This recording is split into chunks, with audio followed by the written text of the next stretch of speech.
On écoute René Girard. Ça travaille dur, c'est bien, mais il y a des moments où il faut aller chercher autre chose, il faut sortir un petit peu de sa carapace et ça pour l'instant on l'a pas, quoi. Ce qui amène après à subir. Quand on a des moments difficiles, on subit un petit peu trop, quoi. Donc il faut arriver un petit peu à se révolter, quoi. Je dirais même, excusez-moi le jargon, je dirais que même s'il faut jouer comme des salopards, il faut jouer comme des salopards. Après, c'est le mot qui peut choquer, mais c'est vrai que c'est important d'avoir du vice, surtout quand tu as une équipe jeune.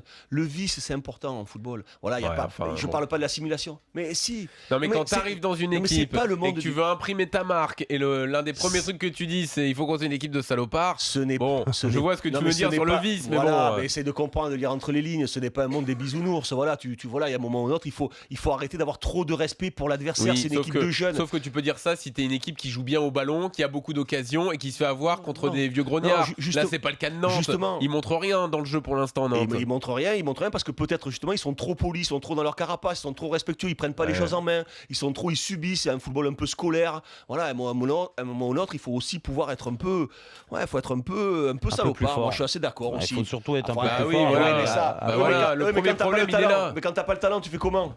Tu subis. Tu subis les matchs, et puis ils te passent dessus, ils te marchent dessus les mecs. Et puis, mais c'est un peu ce qui s'est passé aussi. Ils se font marcher dessus, les gamins nantais, ils se font marcher dessus.